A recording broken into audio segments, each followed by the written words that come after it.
Bismillahirrahmanirrahim. Assalamualaikum warahmatullahi wabarakatuh.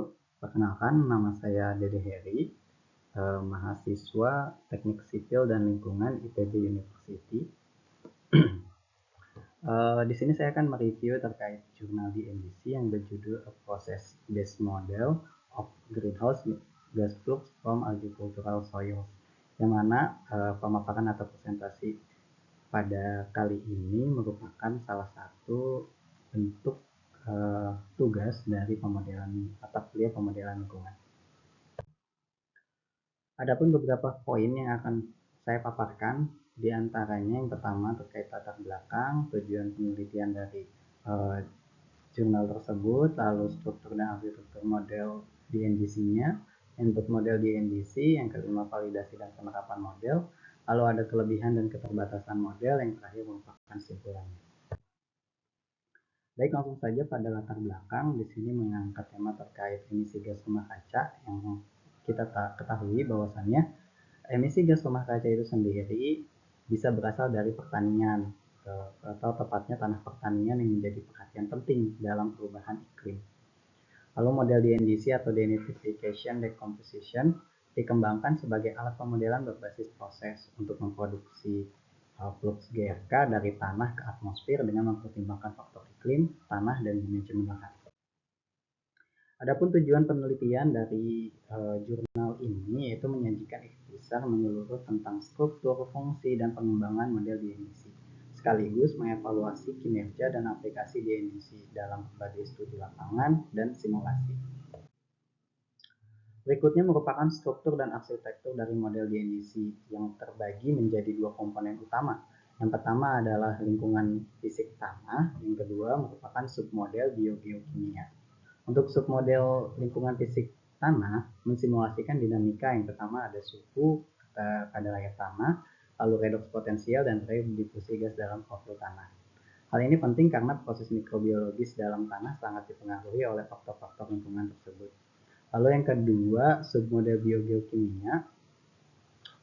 Bagian ini memodelkan proses biologi dan kimia tanah yang menghasilkan emisi gas rumah kaca, seperti dekomposisi aerobik menghasilkan CO2 dari bahan organik, lalu ada nitrifikasi NH4+ menjadi dengan reaksi NH4+ menjadi NO3- yang menghasilkan N2O, lalu denitrifikasi menghasilkan N2O dan N2 dalam kondisi anaerob, lalu ada fermentasi anaerob yang menghasilkan CH4 khususnya di sawah dan atau lahan tergenang, lalu ada pertumbuhan tanaman yang mengambil N dari tanah mempengaruhi siklus N dan karbon.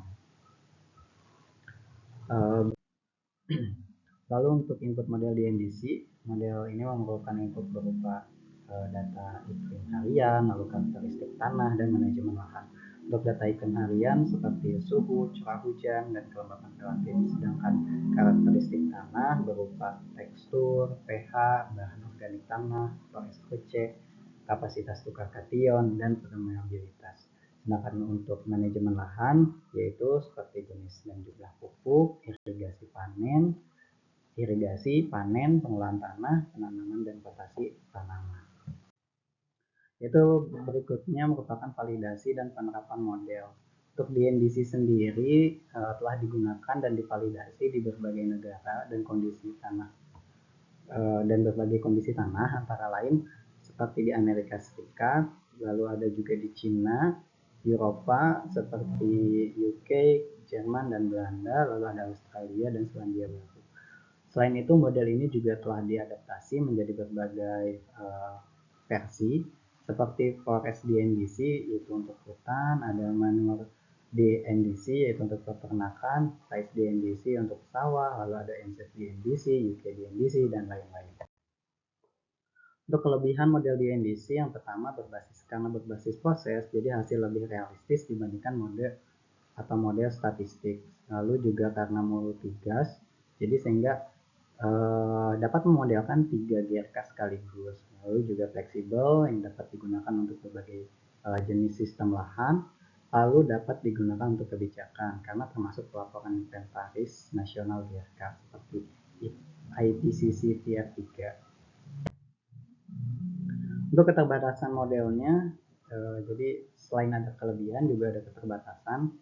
dari jurnal ini menyatakan bahwasannya perlu data input rinci. Kadang ini sulit tersedia ya untuk melengkapi data-data tersebut. Ini merupakan salah satu keterbatasan dari model. Lalu sensitivitasnya tinggi terhadap input, terutama data pupuk dan manajemen, lalu juga belum sepenuhnya menangkap efek spasial mikro, sehingga distribusi akar atau koloni mikroba seperti ini, distribusi akar dan koloni mikroba. Untuk kesimpulan, DNDC adalah model berbasis proses yang kuat dan telah terbukti secara internasional untuk mensimulasikan emisi GRK dari sistem pertanian. Dengan dukungan data dan kalibrasi tepat, model ini dapat digunakan untuk yang pertama, untuk merancang strategi pertanian rendah emisi, lalu mengukur dampak kebijakan pertanian terhadap iklim, dan yang ketiga merupakan prediksi flux GRK di masa depan akibat perubahan iklim atau perubahan penggunaan lahan. Lalu ini adalah data referensi yang saya gunakan menjadi bahan pemaparan pada presentasi hari ini. Ya, judulnya DNDC Process Based Model. Tadi sudah saya jelaskan, penulisnya Donald et al., Jurnal Agricultural Ecosystem and Environment 2010. Baik, demikian yang bisa saya paparkan. Kurang lebihnya mohon maaf. Assalamualaikum warahmatullahi wabarakatuh. Terima kasih.